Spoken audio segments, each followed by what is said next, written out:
Yeah.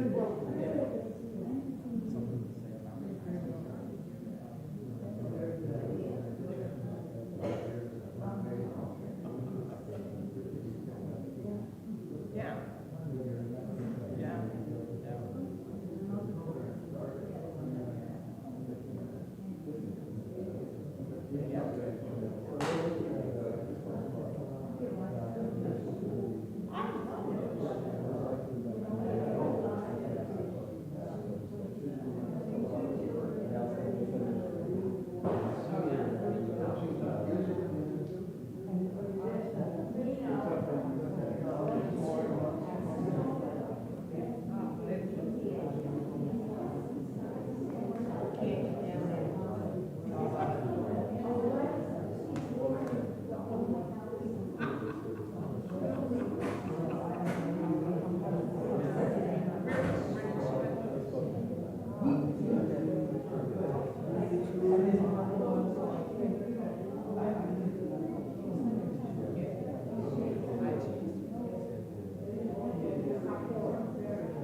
Good morning.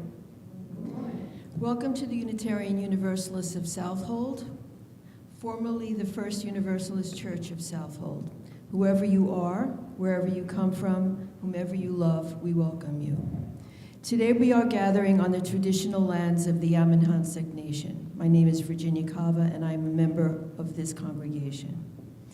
We are so glad to see you, whether you are visiting for the first time or come often.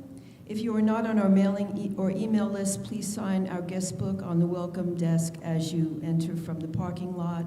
You will then receive the Free Spirit newsletter each month and hear about upcoming events.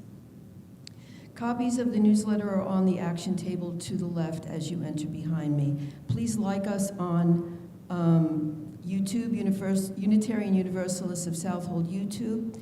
We stream our services there, and you can find past services archived. The action table has other information that you may find interesting, also for your use, masks and hand sanitizer. We offer many ways to serve this community, from providing hospitality, flowers, and ushering on Sunday mornings, to joining our social action and other committees, and we do have lots of committees. Please stay after the service for coffee, refreshments, and lively conversation. On the back of your order of service are announcements. Just briefly, there's a new bingo game that was developed by Randy and with some input. Please pay bingo like most congregations do. September 16th and weekly, there is a yoga meditation with Nancy Bayless at 10:30 a.m. in the morning. September 20th, we have a memorial service for Donya Van Buren at 11. And September 21st, our Sunday service is Containing Multitudes with Reverend Valerie. And upcoming next Sunday, we also have a Mudflats concert, which is a fall fundraiser, and looks like it's going to be lots of fun, and more things in the back. Now it's time to greet your neighbor.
Please join me in the words for lighting our chalice, a symbol of our faith.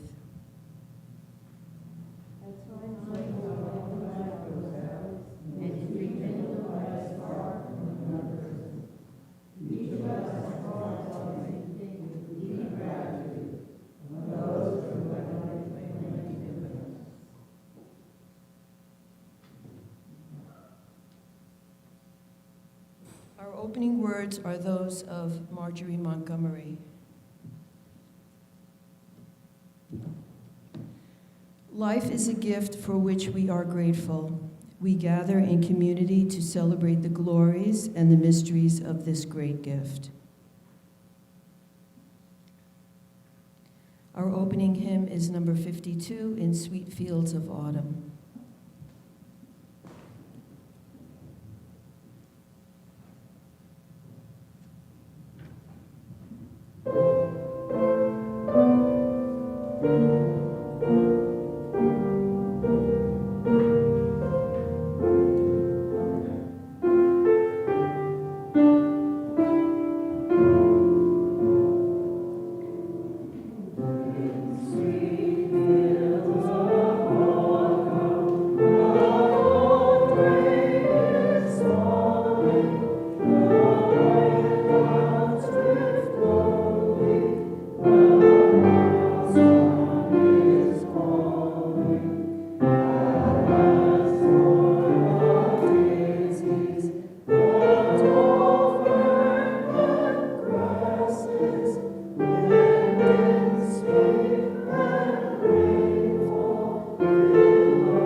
Please join me in the words of affirmation. Love is the spirit of this congregation, and service its law. This is our great covenant, to dwell together in peace, to seek the truth in love, and to help one another.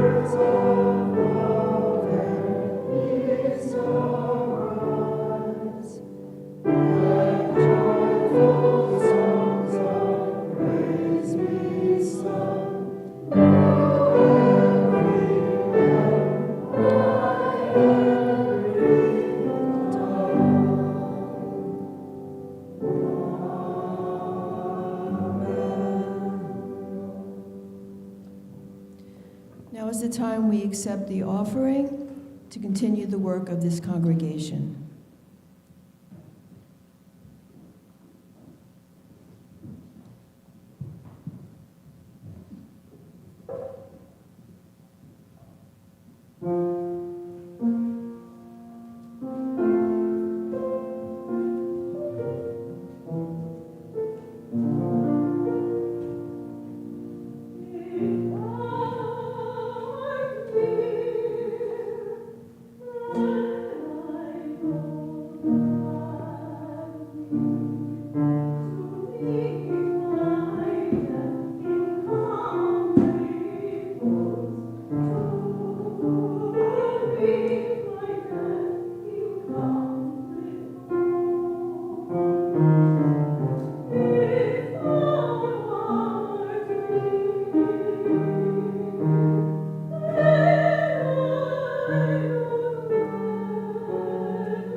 concerns? It's working. She said it wasn't. Okay, can you hear it now? Okay, good. I just want to drop the first stone of concern, obviously, for what's going on in the country now. Just a hope for peace.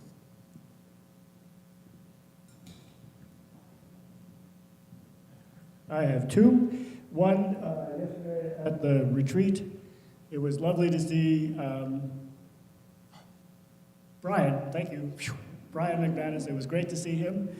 That's the first one. And the second one, this is my quarterly statement where I say, I can't believe I'm married to that woman who can sing like that.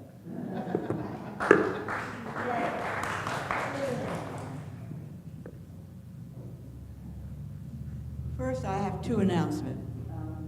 We are having, as we heard from the pulpit, the Mudflats concert a week from today from 5 to 7.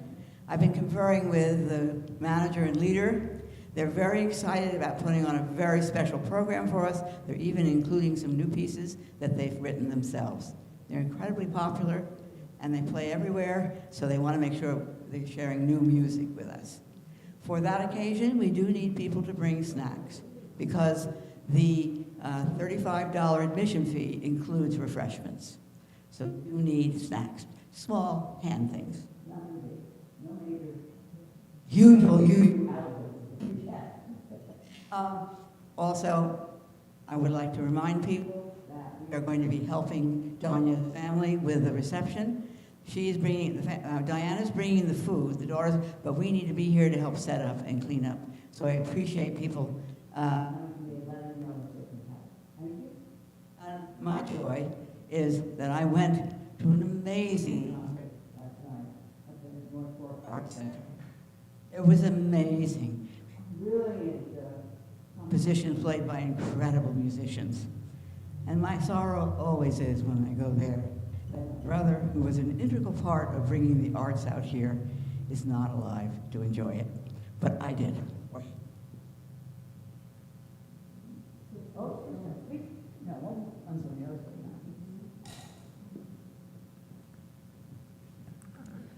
you may have kind of gotten the idea that the song is not South African, yeah. It was by But I just want to thank Charlotte for her flexibility in making our music work, and the piano, because you notice that it's wide open, but I think the balance works, right? Because Charlotte has a really good sense of the sound. So thank you, Charlotte. Anybody else? So I'll drop this one for the 6,094 that I need for everything that's going wrong in our country today, and just a hope that somehow we get through it without doing permanent damage. And this is, as Gail Alexander would always say, thank you for being here, because I'm here, but you're here.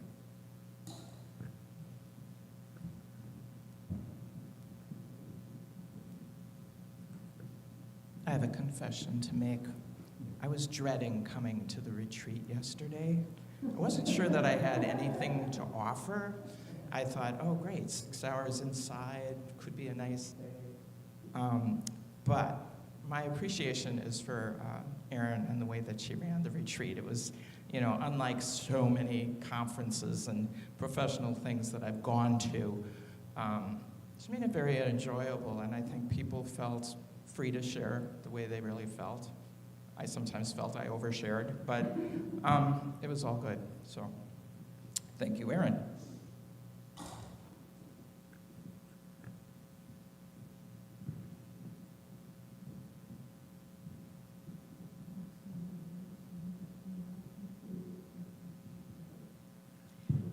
I'm happy to want to introduce the two guests that are here for me today. One is my son, who's from the Arlington, Virginia church in Virginia, and the other, a Unitarian who has moved from Shelter Rock Church to Pecan. Her name is Nina Weber, and we hope to see lots of her. She's been very active at the church there, so we need active people. Welcome, Nina, and welcome, Jeff.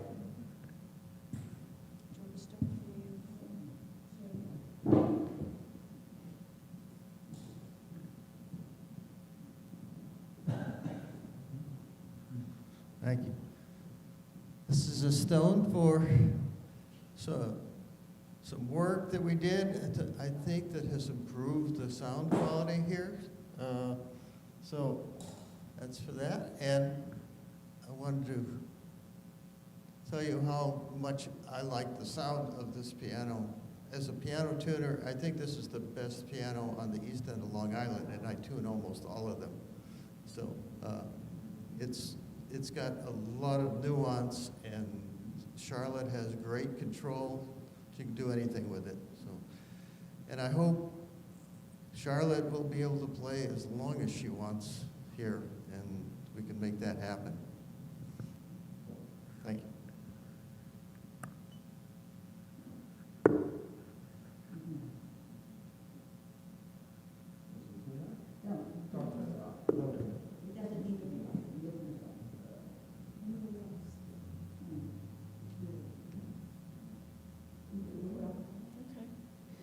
Okay, so let us remember that there are always joys and concerns that go unspoken for many reasons, but we are not alone as we hold one another in our hearts.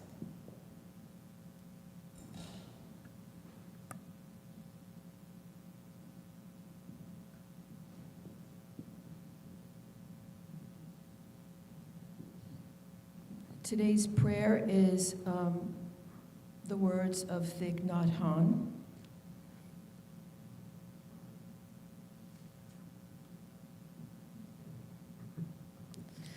Let us be at peace with our bodies and our minds. Let us return to ourselves and become holy ourselves.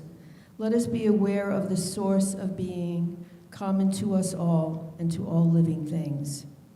Evoking the presence of the great compassion, let us fill our hearts with our own compassion towards ourselves and towards all living beings. Let us pray that we ourselves cease to be the cause of suffering to each other. With humility, with awareness of the existence of life and of the sufferings that are going on around us, let us practice the establishment of peace in our hearts and on earth. Amen.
Today's responsive reading is number 521. Please answer with the italicized words.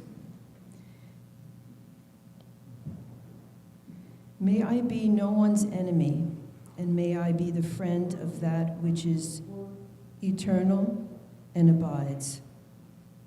May I wish for every person's happiness and envy none. May I never rejoice in the ill fortune of one who has wronged me. May I, to the extent of my power, give needful help to all who are in want. May I never fail a friend. May I respect myself. May I always keep tame that which rages within me. May I accustom myself to the gentle and never be angry with the circumstances. May I know good people and follow in their footsteps.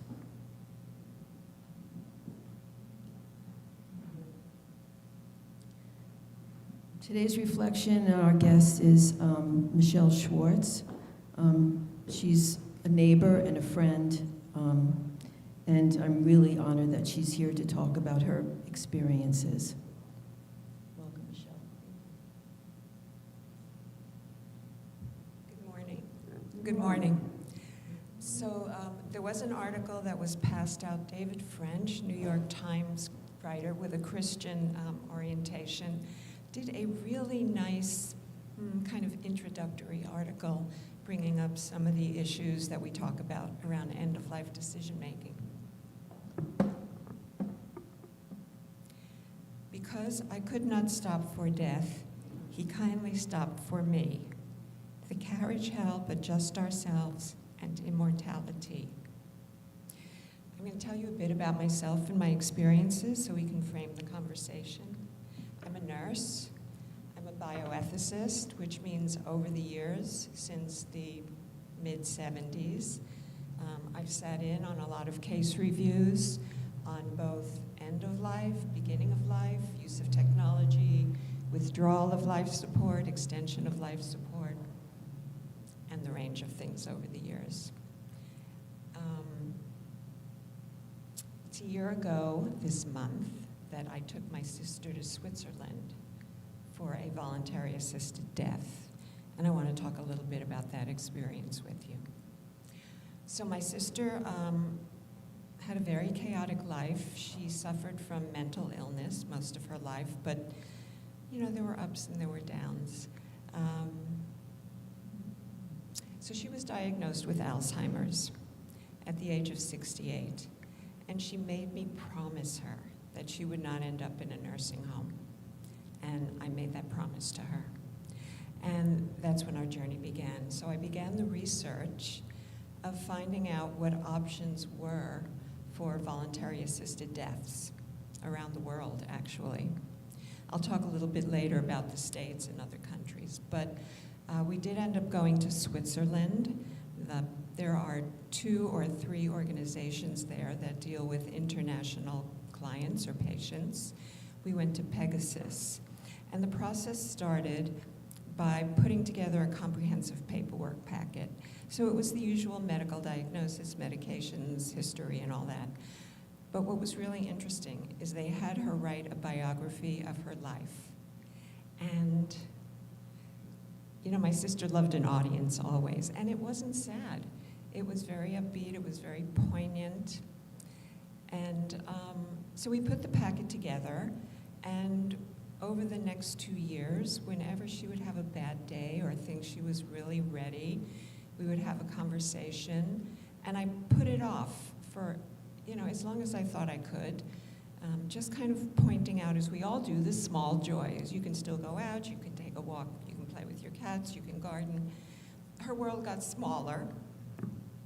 Okay, can you hear me now? Okay.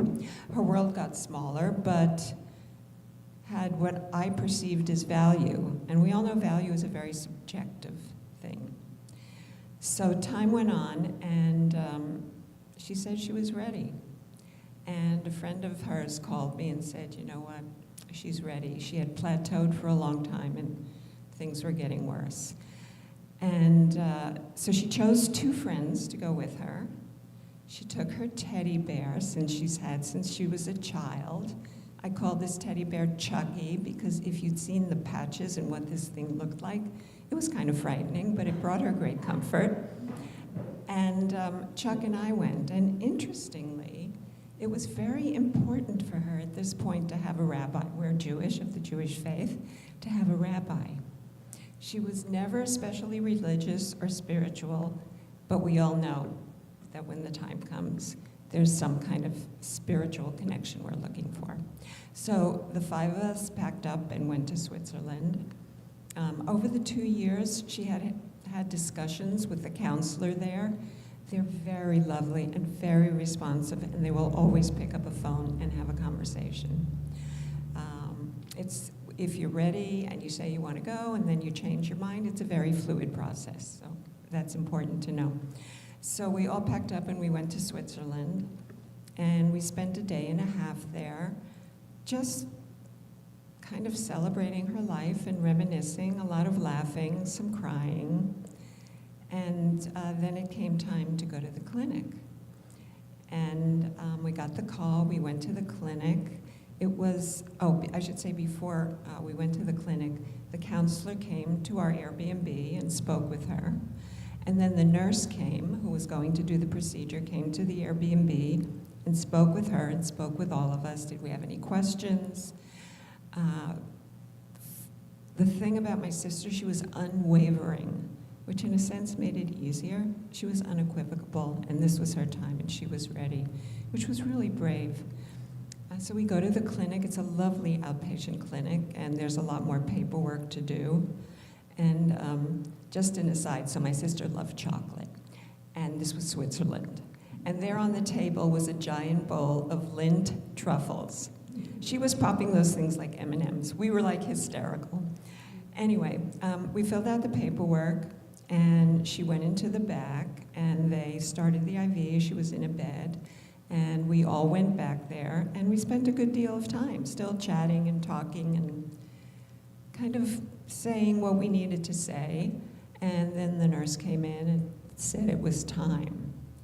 So that meant the medication was added to the IV, and all my sister had to do at that point was open the wheel on the IV.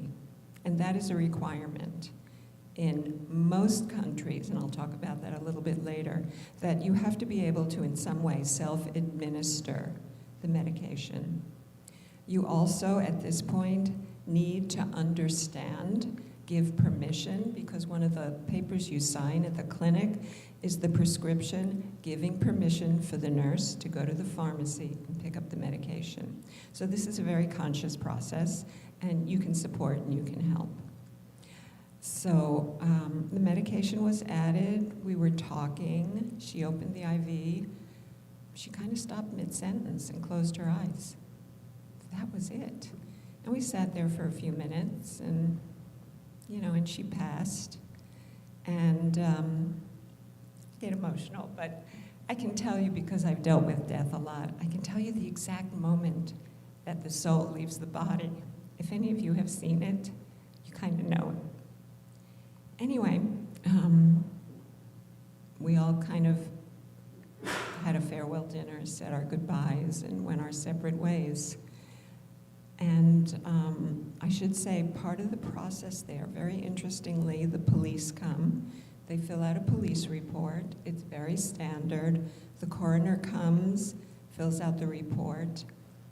The way it works in Switzerland is the State Department takes possession of the remains, and you can choose cremation or transportation. So we chose cremation, which is what she wanted, which happened in Switzerland. And they returned a beautiful urn to us. So my sister was very specific. She wanted to be buried with my father, not my mother. And we did. We went to the cemetery, and we buried her in my father's grave. And it was sad. It wasn't tragic, but it was sad. And it was not trivial. It was peaceful, it was beautiful, it was meaningful. The people that mattered were there for her. So that was our experience in Switzerland. So I'm going to talk a little bit now about what's going on in this country and what's going on around the world. So interestingly, I need my glasses first. In the US, there are a few states that have medical aid in dying laws. You'll hear it called MAID, medical aid in dying, or VAD, voluntary assisted death. And it's very specifically separated from euthanasia, because euthanasia is another person taking responsibility for the death. Medical aid in dying, voluntary assisted, under most scenarios around the world, the patient is the one that must administer the medication. So today there are laws in Oregon, which was the first state, in the, maybe early 2000s, late 90s. That was in the courts for a long time. Washington State, California, Colorado, Hawaii, Maine, New Jersey, Vermont, New Mexico, and Washington, D.C. And most of these states have more or less the same guidelines. And they are that you need to be a resident of the state, you need to have a terminal illness, which means 6 months or less, and this needs to be certified by 2 physicians. You need to self-administer the medication.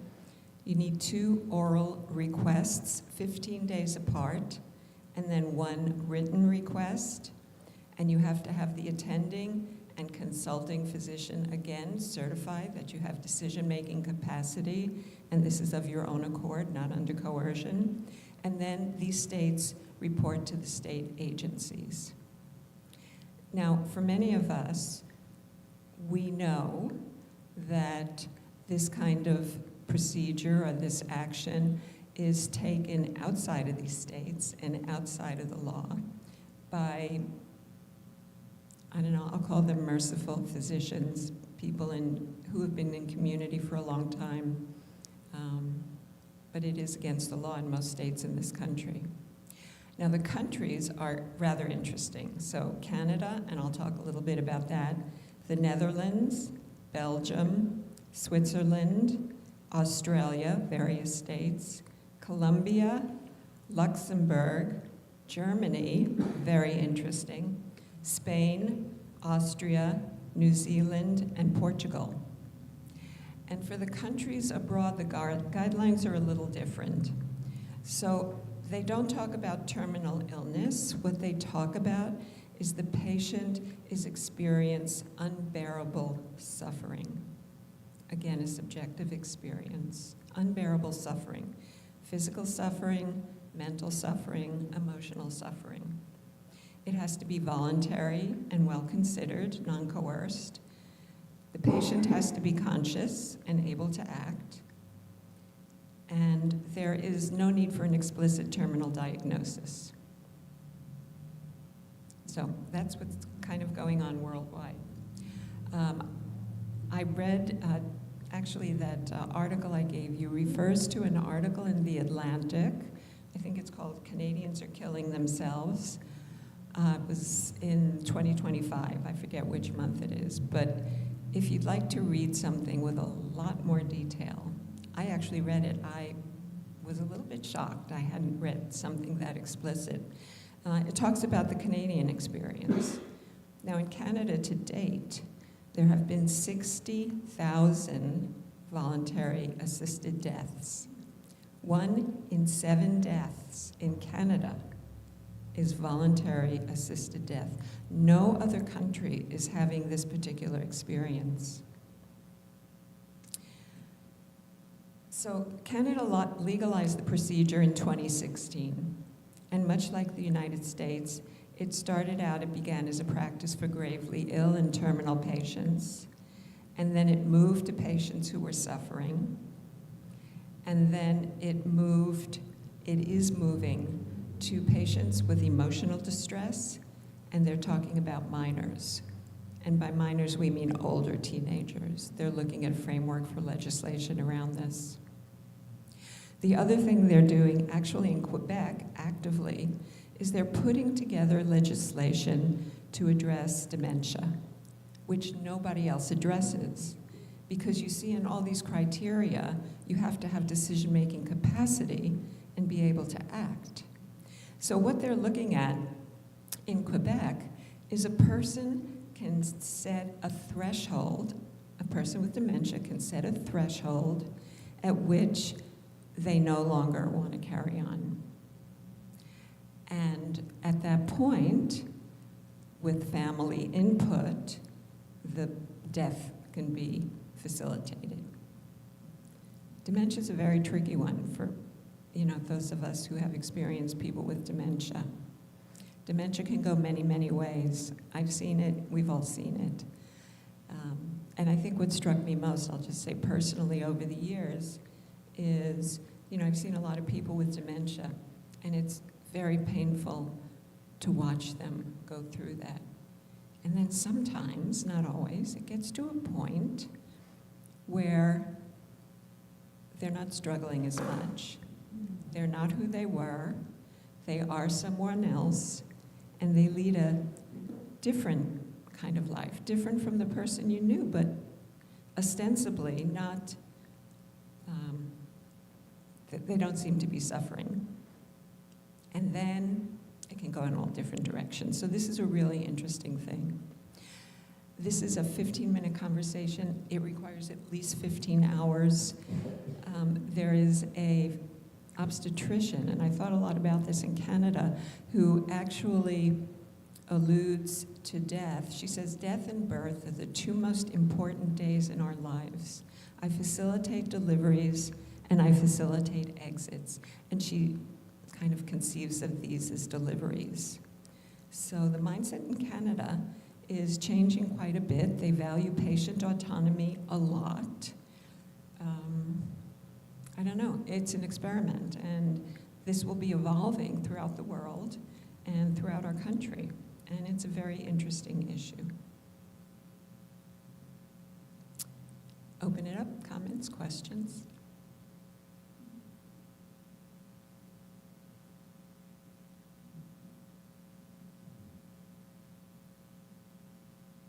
Yes. Could you repeat the residency requirements in the United States and in foreign countries? Yes. In the United States, you need to be a resident of the state, okay, in which the procedure is done. That's Oregon, Washington State, California, Colorado, Hawaii, Maine, New Jersey, Vermont, New Mexico, and Washington, D.C. So you have to establish residency. And for Canada and the other countries? Yes, you need to be a resident. The only country at this point you do not need to be a resident is Switzerland.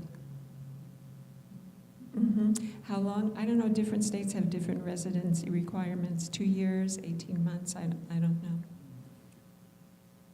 Yeah. So for comparison, last year in Canada, 60,000 people died. In the United States, it was maybe 1,500.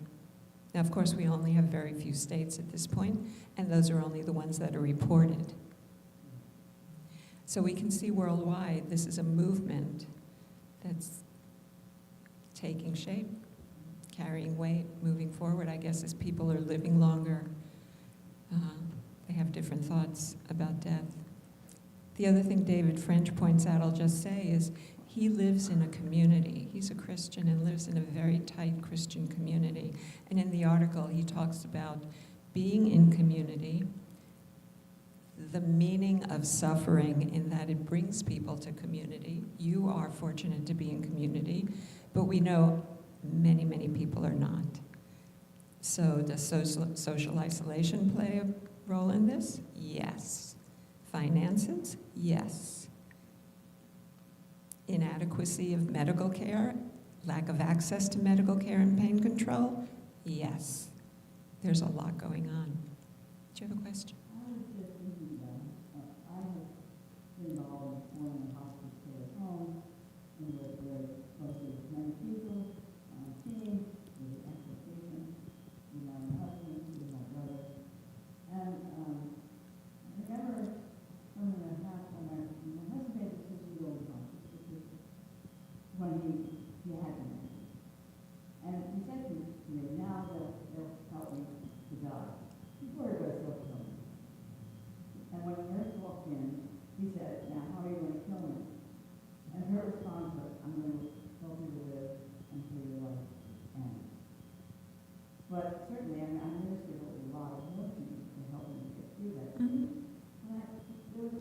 thought, you know, well, I know that if I was giving this dose to someone who was healthy, they wouldn't die. But for someone who's really near the end of life, it was permanent, and he did die, and he would have had his cycle without it. But just, what are your thoughts in terms of that? There, early on, there was a lot of discussion, and there still is in the hospice and palliative care community, about pain relief and morphine. And it comes down to this. In general, people want to alleviate suffering. And it is not the morphine that is killing the patient, it is their disease that is killing them. What you are doing is alleviating suffering. And people have different levels of comfort with administering morphine. But you're right, a debilitated patient with a certain amount of morphine will have depressed respiration, and will pass, yes. But there's a very definite distinction between the morphine killing them and their disease killing them.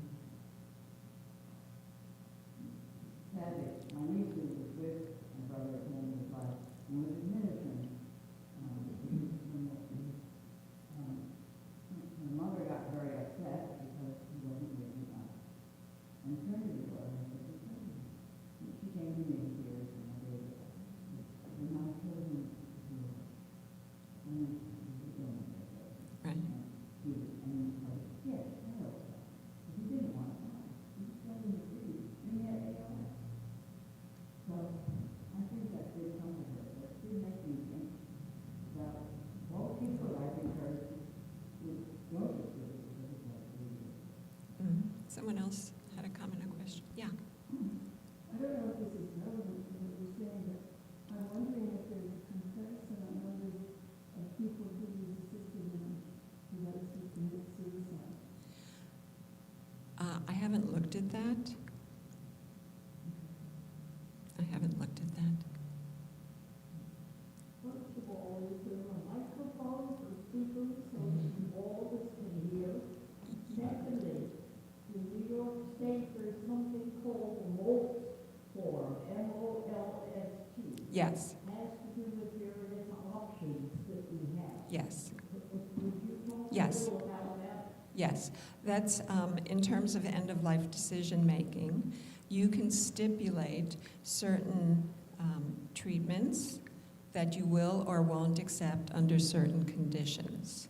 Now, you know the do not resuscitate. You're familiar with those orders. It wasn't until the late 80s, I'll say early 90s, that people even started talking about accepting do not resuscitate. The fallback was always jump. Save, right. So what the post forms do is let you stipulate, I don't want a respirator, but I'll take an IV. I don't want intravenous feeding. I don't want a feeding tube. I do want a feeding tube. On and on and on. And you can very specifically state what you will and will not accept toward end of life. It's really dependent on the physician and the family and the hospital, because if you have a contentious family, they will usually override that form. And, you know, and there are struggles within families, of course, around issues like that, right? Yeah.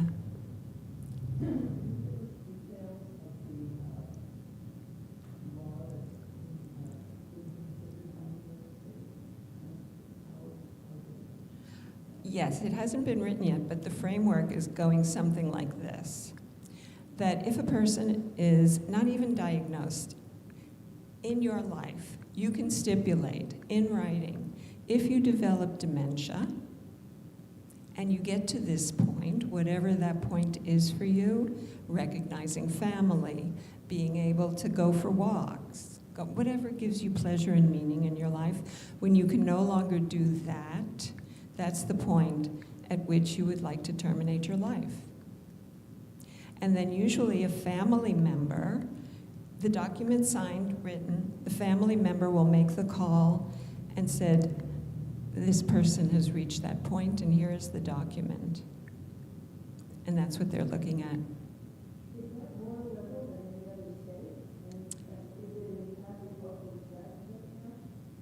Canada is one of the most liberal countries in the world right now with this. And, oh, the New York State Post? I'm sorry.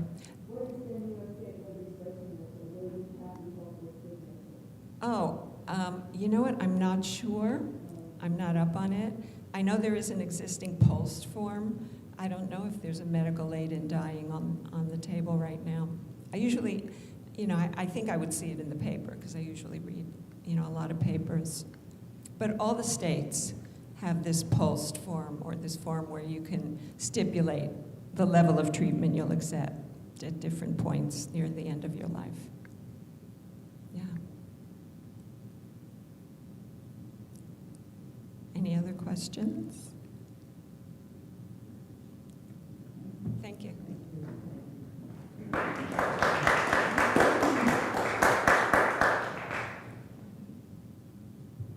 Thank you so much.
These are the words of Mary Oliver.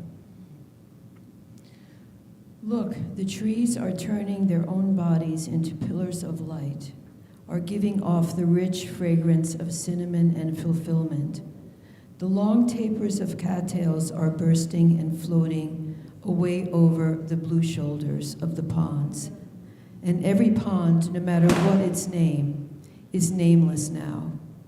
Every year, everything I have ever learned in my lifetime leads back to this, the fires and the black river of loss, whose other side is salvation, whose meaning none of us will ever know. To live in this world, you must be able to do three things: to love what is mortal, to hold it against your bones, knowing your own life depends on it, and when the time comes, to let it go, to let it go.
Our closing hymn is number 206, Amazing Grace. Please join us as you are able. Good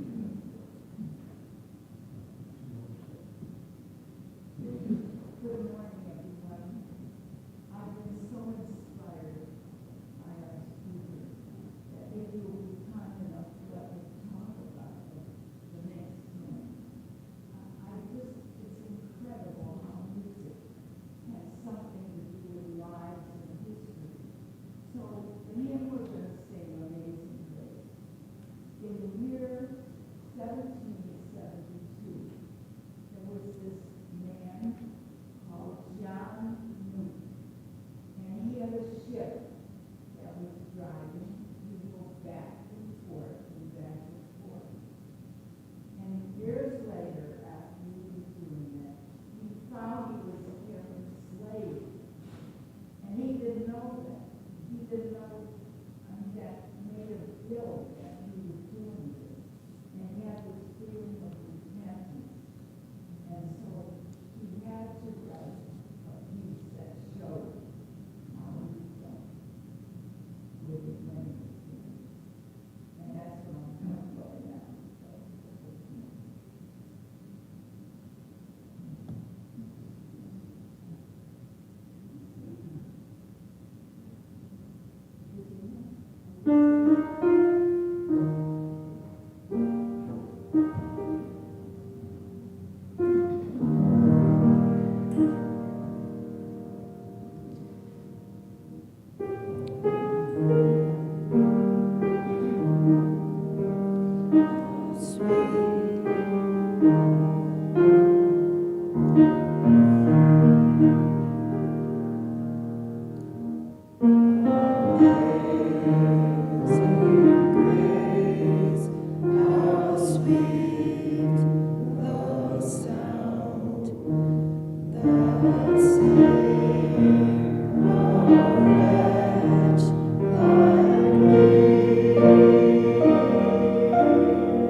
Our closing words are those of Maya Angelou.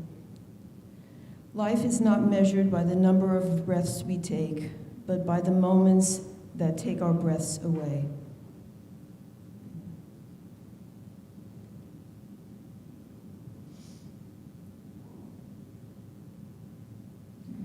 Please join me as I extinguish our chalice.